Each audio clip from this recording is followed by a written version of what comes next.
If what you have seems insufficient to you, then though you possess the world, you will yet be miserable. Seneca.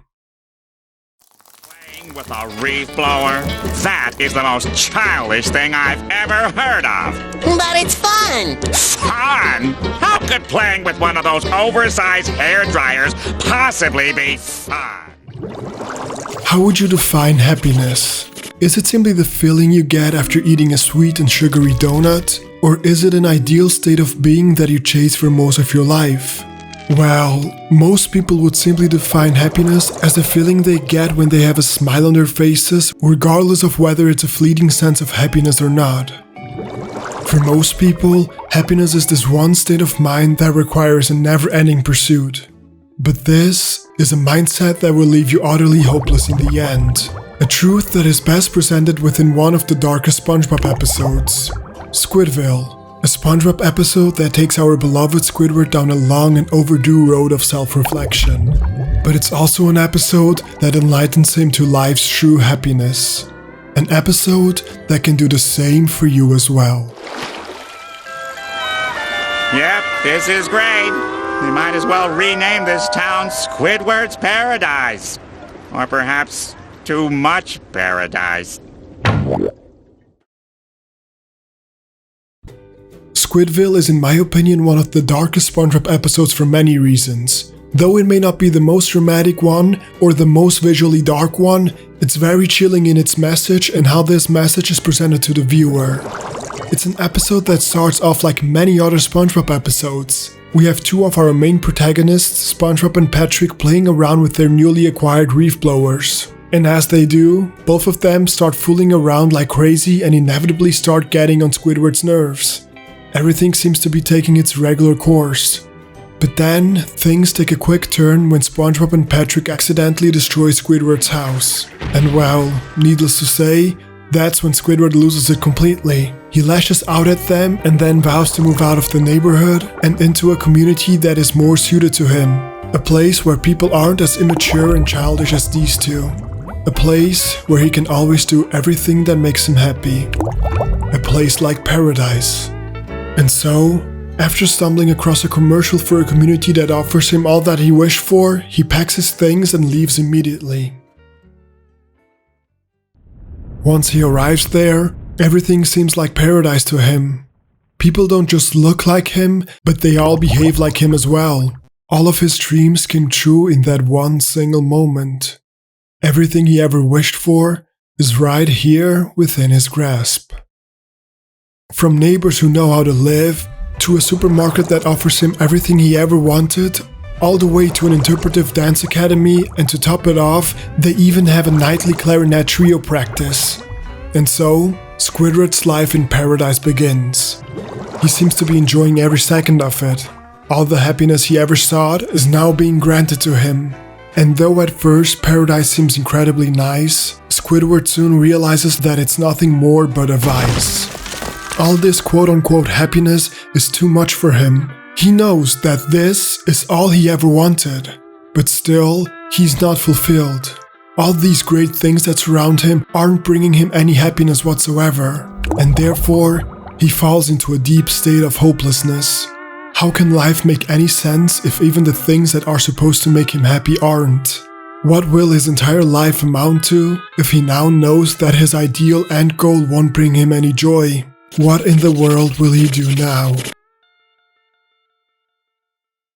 And once Squidward hits his lowest point, he finds something to soothe his pain. A reef blower of all things. The same type that SpongeBob and Patrick used in the beginning of the episode. The same type that Squidward said was childish to play around with. And though he meant all of that, Squidward is now at his lowest point. And sometimes it's when we're most desperate that we come to the most enlightening epiphanies.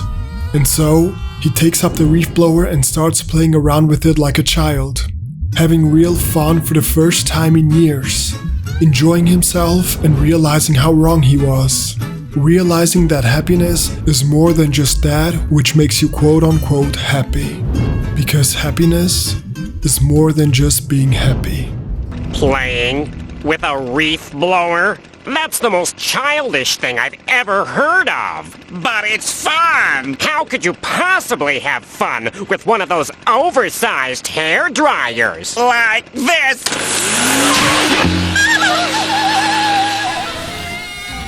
Squidville is by far one of the darkest SpongeBob episodes out there. But that being said, SB129 is as well. And I will definitely have to tackle that episode in the future as well. Because although Squidward learns a lot from his mistakes in today's episode, he never truly makes peace with his existence until he gets to SB129. But more of that for another day. For now, let's focus on what Squidville has to teach us about life and the pursuit of happiness. As Dennis Prager put beautifully well in one of his books, happiness is a serious problem. And he is right, it certainly is. But most of that problem is based on the fact that most people get the definition of happiness wrong. Most people are Squidwards, people who think that happiness is whatever makes them feel happy and relieved after a hard day of work. And also people who think that in its name, it should be pursued above anything else. Which also perfectly explains why so many of us get obsessed with money. After all, money can buy you many things that can make you quote-unquote happy. But what it can't do is buy you true happiness. But what even is it then? What is happiness? Well, many people would define it differently, but personally, I'd say that happiness is whatever fills your life with purpose, whatever gives your life a true meaning to it. Because true happiness comes from knowing that nothing will ever beat you down when you pursue it, and from being grateful for the journey that you're on. Like Friedrich Nietzsche once said, "He who has a why to live can bear almost anyhow." And that why will be a meaning that will be only yours. A practice of existentialism at its best. Because existentialism states that, although the world may have no objective meaning, through a combination of free will and awareness, we humans can create our own subjective meaning to all of it. A philosophy that shouldn't be confused with existential nihilism, but again, more of that in my SB129 video. For now, I want to leave you with one last thing. Squidward may not have realized what the meaning to his life is by the end of the episode, but at least he realized that the shallow view of happiness he carried wasn't going to fulfill him. And so, for the first time in years, he feels a sense of relief. He finally accepts that living for an ideal version of what he thinks will make him happy won't fulfill him. And in a way, that's incredibly reassuring to Squidward. But this lesson also applies to us, of course. Don't just pursue what makes you quote-unquote happy, but rather pursue that which gives your life true purpose. And what that will be, I can't tell you. But what I can promise you is that once you find it, you'll know. And though it'll be a long and strenuous journey towards it, that's fine the way it is. Because without bad moments and without sadness, you will never experience good moments and you will never experience happiness. So don't go chasing after an ideal state of perceived happiness, a state where there is nothing that makes you feel sad and lost, but rather appreciate all the small things that are already filling your life with purpose and pursue to expand upon them, to appreciate all the moments of the now that you live in, because you can learn from any one of them. And that doesn't mean that you shouldn't aim for higher goals in life, but it means that you should also appreciate the journey towards that goal and be grateful for all the little things that you already have, because without gratefulness, you can't find true happiness. You won't appreciate life, and in turn, you'll have no drive to find a meaning to it. And so, avoid the shallow desires you have for an ideal and happy state of mind, and seek meaning in true happiness. Seek purpose to your life.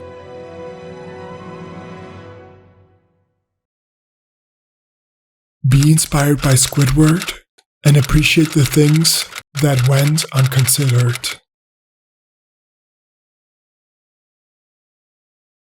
Thanks for watching, guys. Feel free to subscribe and check out one of my previous videos right here. This channel is all about looking at video games and pop culture from a different perspective, about digging deeper into the meaning of life and how we can get there with video games, movies, and TV shows. So if that interests you, maybe subscribe, maybe hit the bell to be notified. What about that, huh? Yeah? Okay, good. See ya!